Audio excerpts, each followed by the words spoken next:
everyone, this is Phoebe Wild with BoardGameGeek at Gen Con 2016, and I'm here again with Duncan Malloy from Osprey Games, and he's going to tell us all about Let Them Eat Cake, which is debuting at Gen Con as well. Debuting at Gen Con also, and also coming out at the end of this month. So, Let Them Eat Cake is a pure negotiation game. We are members of the French Revolutionary Committee. The Queen has just been executed, but she left all of this cake behind, and it would be an awful shame to just let it all go to waste. But I'm guessing I want all the cake. I think you might want all the cake. So the object of the game is to not get executed, and if you manage to not get executed, to end the game with as much cake as possible. So, at the start of the game, everybody's going to get their own character and the 3 matching pawns. They're going to get 2 starting cakes to have an opening bribe. If you put it on the board, they'll be able to zoom in. Fair.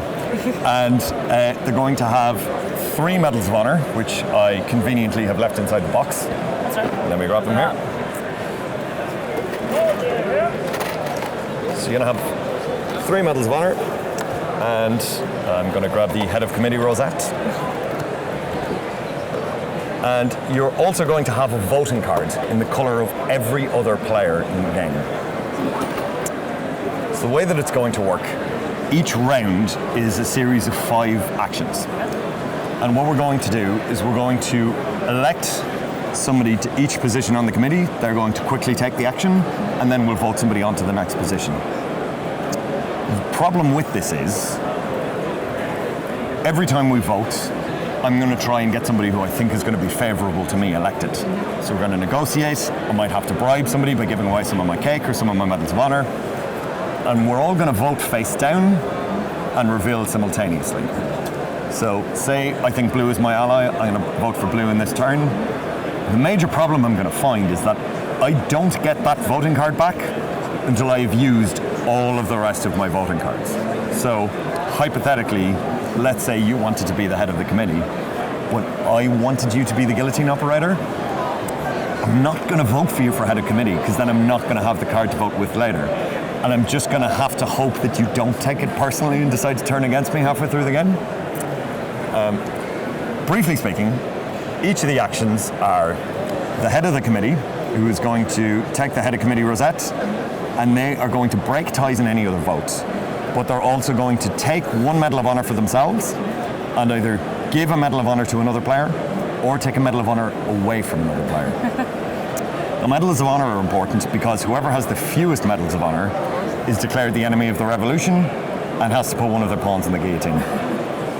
If there's a tie for fewest, then we elect an enemy of the revolution, and after that, we elect the guillotine operator, who gets to decide whether or not this pawn lives or dies, and executes them like so the bodies are going to stack up in the basket over the course of the game.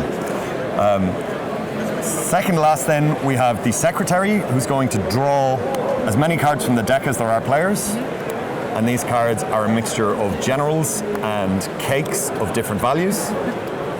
They just look delicious. They do look really good. So hypothetically, if I'm the secretary, or I'm probably going to take the best one for myself, but I have to be careful because after the secretary comes the food inspector. And the secretary's role is to deal 1 card to every player, so decide who gets what. But the food inspector's job is to decide whether or not everybody gets to keep their cake or nobody gets to keep their cake. So unless I give the food inspector a good enough incentive, he's not going to let me keep my cards. So it's a 2 to 6 player game. 2 to 6 players. About how long does it take to play? It takes about 10 minutes per player. It might be 12 or 13 minutes per player if you've got a particularly argumentative game group. The last thing that it has is buried here in the cake deck are also a couple of generals. And you'll also get a general if one of your pawns gets executed. And what a general will do is if you have a majority of generals, you're safe from being put in the guillotine because you have the support of the army. But you can spend those generals to affect the outcome of a vote. So if a vote goes a way that you don't like, you can spend 1 general and call for an immediate revote. But of course, players don't get back the card that's just played, so everybody is going to have to vote in a different way. You can spend 2 generals to steal the cake that the secretary lays out and just pick which card you want for yourself.